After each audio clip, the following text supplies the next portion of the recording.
Hello दोस्तों, film की शुरुआत में हमें चीन के एक जंगल में विशालकाय अजगर सांप दिखाई देता है, जो एक सुअर के बच्चे का शिकार करने वाला होता है। तभी सही समय पर कुछ बंदर वहां आ जाते हैं, जो उसका ध्यान भटकाकर सुअर के बच्चे को उससे बचाने की कोशिश करते हैं। वे बच्चे को अपने साथ लेकर अजगर से दूर भागने लगते हैं, किंतु अजगर उन्हें छोड़ता नहीं है और लंबे समय तक उनका पीछा करता रहता है। अंत में एक पांडा उसके सामने आता है और अजगर को वहां से जाने के लिए कहता है, किंतु वह पांडा की बात नहीं सुनता है। वह पांडा को रास्ते से हटने को कहता है। ये सुनकर पांडा उसे पकड़कर फेंकता है। अंत में अजगर को हार माननी पड़ती है और वहां से जाना पड़ता है। जाने से पहले वह पांडा से कहता है कि एक दिन वह उससे इसका बदला जरूर लेगा। पांडा उसे गंभीरता से नहीं लेता और अपनी पत्नी के साथ चला जाता है। अब यहाँ से दृश्य बदलकर दूसरे जंगल का आता है, जहाँ हम माइक नाम के एक भालू को देखते हैं। उसी जंगल में ऑस्कर नाम का एक खरगोश भी था, जो माइक को अपना दोस्त मानता था, किंतु माइक उसे बिल्कुल पसंद नहीं करता था। माइक को ऑस्कर का भेजा हुआ एक पैम्फलेट घर के सामने मिलता है, जिस पर लिखा था कि आज वह रॉकेट लॉन्च के जरिए चांद की यात्रा पर जाएगा और जंगल का पहला अंतरिक्ष यात्री बनेगा। माइक इससे बिल्कुल भी प्रभावित नहीं हुआ, क्योंकि ऑस्कर के लिए इस तरह की मूर्खता कोई नई बात नहीं होती। जंगल के कुछ जानवर रॉकेट लॉन्च के लिए जाने वाले थे और उन्होंने माइक को अपने साथ आने के लिए कहा, किंतु माइक ने उन्हें मना कर दिया। जब ऑस्कर को पता चलता है कि माइक उससे मिलने नहीं आया, तो वह बहुत निराश हो जाता है। फिर भी वह ये सब भूलकर अपने हैक्स द्वारा बनाए गए लॉन्चर के माध्यम से उड़ान भरता है, किंतु प्लानिंग न होने की वजह से लॉन्चर थोड़ी ऊंचाई पर पहुंचने के बाद ही ब्लास्ट होता है और फिर ऑस्कर ऊपर से गिरकर माइक के पास पहुंच जाता है। दूसरी ओर हम डंठलों का एक समूह देखते हैं। वे सभी अपने साथ बैग लेकर उड़ते हैं, जिसमें विभिन्न जानवरों के बच्चे होते हैं। उन्हें उन बच्चों को उनके माता पिता के पास पहुंचाने का सरकारी काम होता है, किंतु कालू नाम का एक लापरवाह डंठल भी था। आसमान में एक छोटी सी घटना के कारण वह नीचे गिर जाता है और चोट के कारण वह भूल जाता है कि इस बच्चे को किसने जन्म दिया है। फिर उसे पास में एक घर मिलता है, जो वास्तव में माइक का घर था। उस घर को देखकर कालू इसके बारे में ज्यादा नहीं सोचता और बच्चे को माइक के घर छोड़ देता है। दूसरी ओर ऑस्कर की मूर्खता के कारण माइक को खुद के बगीचे का बहुत नुकसान उठाना पड़ता है। मधुमक्खियों का झुंड भी उनका पीछा करना शुरू कर देते हैं। किसी तरह वे मधुमक्खियों से बचने में सफल हो जाते हैं। माइक को ऑस्कर पर बहुत गुस्सा आता है। वह उसे अपने घर वापस जाने के लिए कहता है, किंतु धमाके की वजह से ऑस्कर का घर तबाह हो गया होता है।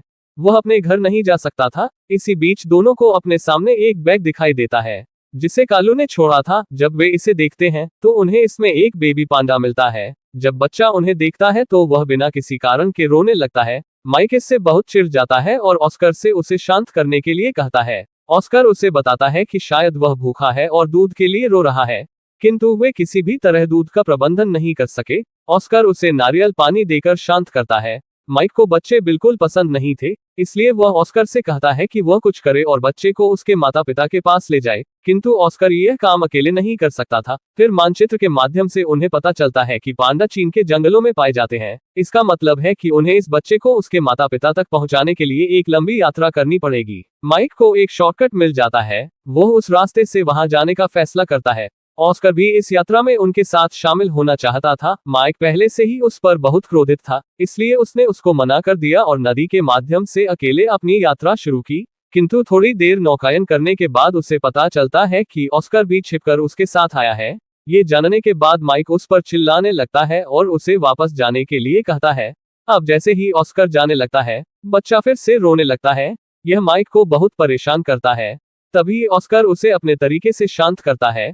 ऑस्कर की इस क्षमता को देखकर माइक उसे इस मिशन में शामिल होने के लिए सहमत हो जाता है। अब हम ड्यूक नाम के एक पेलिकन को देखते हैं, जो हर समय बकवास करता रहता है। वह कुछ बत्तखों को अपनी बहादुरी के बारे में कहानियां सुना रहा था, किंतु जब उनकी मां आती है तो वह उसे वहां से भगा देती है। ड्यूक को जाते समय एक बेड़ा दिखाई देता है, जो वास्तव में माइक का बेड़ा था। माइक ऑस्कर को नाव संभालने की जिम्मेदारी देकर आराम करने चला जाता है। तभी ड्यूक वहां पहुंचता है। जब उसे माइक और ऑस्कर के मिशन के बारे में पता चलता है, तब वह ऑस्कर से खुद को टीम में शामिल होने के लिए कहता है, क्योंकि वह खाली था और काम के अभाव में वह एक जगह से दूसरी जगह घूमता रहता था। माइक पहले उससे मना कर देता है, किंतु जब बेबी पांडा फिर से रोने लगता है और इस बार वह ऑस्कर से भी शांत नहीं होता, तब ड्यूक उसे अपनी कहानियां सुनाना शुरू करता है, जिससे बेबी पांडा शांत हो जाता है। ये देखकर माइक उसे अपने साथ चलने की अनुमति देता है और वे तीनों अपनी यात्रा पर निकल पड़ते हैं। दूसरी ओर हम जोन नाम के एक भेड़िए को देखते हैं, जो बहुत डरपोक था। वह जंगल में अकेला था और हर छोटी सी आहट से भी डर जाता था।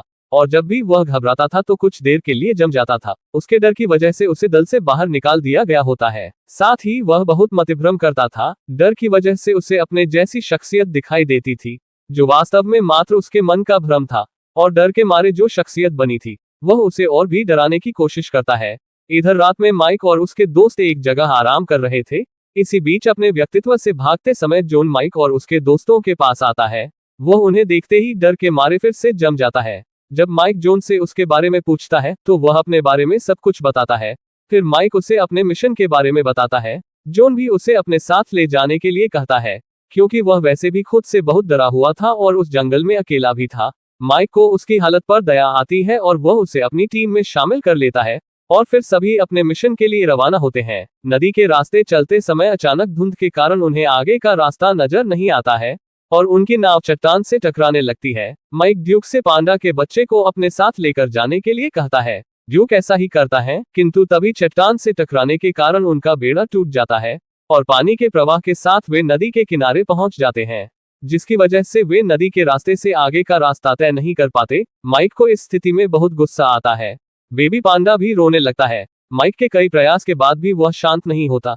तभी वहां एक बाघ आ जाता है, जिसे देखकर माइक को खतरा लगने लगता है, किंतु वास्तव में वह बाघ बहुत दयालु होता है। वह किसी को भी नुकसान नहीं पहुंचाना चाहता था। उसका नाम मैक्स होता है। उसे कविताएं पढ़ना पसंद था। उसकी कविता सुनकर बेबी पांडा चुप हो जाता है। ये देखकर माइक को काफी अच्छा लगता है। वह उसे अपनी सारी कहानियां सुनाता है और अपनी टीम में शामिल होने की पेशकश भी करता है। मैक्स इसके लिए सहमत हो जाता है। फिर वे सभी जंगल और रेगिस्तान के रास्ते दक्षिण चीन की ओर रवाना होते हैं।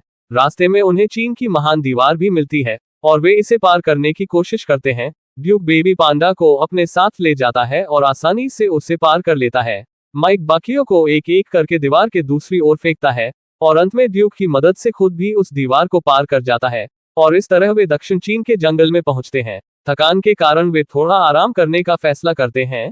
तभी वे बेबी पांडा को अपने पैरों पर खड़ा होते हुए देखते हैं। ये देखकर उन्हें लगता है कि शायद उसे अपने घर का आभास हो गया है और वह अपने घर की ओर जा रहा है, किंतु इसी बीच वे उसकी ओर आ रहे हाथियों के एक बड़े समूह को देखते हैं। किसी तरह वे बेबी पांडा के साथ खुद को उनसे बचाने में कामयाब हो जाते हैं। अब शाम हो चुकी होती है। उन्हें रात बिताने के लिए एक जगह मिल जाती है। माइक ऑस्कर को बेबी पांडा की जिम्मेदारी देकर सो जाता है। इसी जंगल में वह अजगर भी रहता है, जिसे हमने शुरुआत में देखा था। जब वह बेबी पांडा को देखता है तो सोचता है कि शायद वह उसी पांडा का बच्चा है जिससे उसकी दुश्मनी थी। वह सोचता है कि पांडा से बदला लेने का यही सही समय है। जब बाकी सभी लोग सो रहे थे, अजगर चुपचाप बेबी पांडा को लपेटकर अपने साथ ले जाता है। जब माइक अपनी आंखें खोलता है तो वह देखता है कि बेबी पांडा जगह से गायब है। वह बाकी सभी को जगाता है और ऑस्कर से बच्चे के बारे में पूछता है। ऑस्कर भी यह जानकर चौंक जाता है और उसे चारों तरफ ढूंढने लगता है, किंतु उसे बच्चा कहीं नहीं मिलता। माइक ऑस्कर को दोषी ठहराता है और उस पर बहुत गुस्सा करता है। बाकी सभी माइक को समझाने की कोशिश करते हैं। वह उनसे भी बुरा भला कहने लगता है और गुस्से में सबको वहीं छोड़कर चला जाता है। ऑस्कर को भी माइक के व्यवहार का बहुत बुरा लगता है। वह भी दूसरे रास्ते की ओर जाने लगता है, किंतु थोड़ी देर बाद दोनों को एहसास होता है कि मिशन के इतने करीब आने के बाद वे इसे छोड़ नहीं सकते। वे वापस उसी जगह आते हैं। माइक सभी से अपने बुरे व्यवहार के लिए माफी मांगता है। अब वे एक बार फिर से एकजुट हो जाते हैं। तभी वहां 3 बंदर आते हैं, जो उन्हें बताने की कोशिश करते हैं कि एक बहुत बड़े अजगर ने बेबी पांडा को बंधक बना लिया है। ऑस्कर समझ जाता है कि वे क्या कह रहे हैं। ये सुनने के बाद जॉन बहुत डर जाता है। माइक उन बंदरों को उस अजगर के पास ले जाने के लिए कहता है। इधर अजगर बच्चे को अपनी गुफा में लेकर आया होता है, जहां बच्चा डर के मारे रो रहा होता है। अजगर उसे अपना चारा बनाने वाला होता है। तभी गुफा के बाहर किसी की आवाज सुनाई देती है। वह उसे देखने जाता है। बाहर उसे ऑस्कर और ड्यूक दिखाई देते हैं, जो जानबूझकर उसका ध्यान भटका रहे होते हैं। अजगर उन पर हमला करने की कोशिश करता है। तभी सही समय पर ऑस्कर और ड्यूक अपनी जगह से हट जाते हैं और वह चट्टान से टकरा जाता है। इसके बाद सभी मिलकर अजगर का सामना करते हैं, किंतु डर के कारण जॉन फिर से जम जाता है, जबकि बाकी सभी अजगर से लड़ने में व्यस्त होते हैं। इसी बीच ड्यूक को मौका मिलता है और वह बच्चे को गुफा से बाहर लेकर जाता है। जॉन इस लड़ाई में अपने दोस्तों के साथ शामिल होने की बहुत कोशिश करता है, किंतु उसे फिर से मतिभ्रम होने लगता है और उसका डर यह कहकर उसे हतोत्साहित करने की कोशिश करता है कि वह बहुत कमजोर है और उसे यहाँ से भाग जाना चाहिए। किंतु जॉन इस बार उसकी बात नहीं सुनता और समझता है कि यह सिर्फ उसका भ्रम है। वह अपने सभी शब्दों से इनकार करता है और अंत में अपने डर को नियंत्रित करने में कामयाब होता है। और फिर अजगर का सामना करने में अपने दोस्तों का साथ देता है। अंत में अजगर को सभी के प्रयासों के सामने हार माननी पड़ती है और वे उसे बहुत दूर फेंक देते हैं। तब तक ड्यूक बेबी पांडा को भी अपने साथ गुफा से बाहर लेकर आ जाता है। माइक और बाकी लोग उसे वापस देखकर बहुत खुश होते हैं। माइक फिर से ऑस्कर से अपने व्यवहार के लिए माफी मांगता है। अब वे दोनों अच्छे दोस्त बन जाते हैं। इधर पांडा दंपति अपने बच्चे का डंठल के साथ आने का इंतजार कर रहे होते हैं। उन्हें किसी की आवाज सुनाई देती है, जो असल में माइक और उसके दोस्त थे। वे बेबी पांडा के साथ वहां पहुंचते हैं। दंपति अपने बच्चे को देखकर बहुत खुश होते हैं और वे इसके लिए सभी को धन्यवाद करते हैं। उसके बाद माइक और ऑस्कर आखिरी बार बच्चे से मिलते हैं और फिर घर लौटने के लिए निकल जाते हैं। उनके बाकी दोस्त भी अपने अपने रास्ते चले जाते हैं। इसी के साथ फिल्म यही समाप्त होती है। धन्यवाद।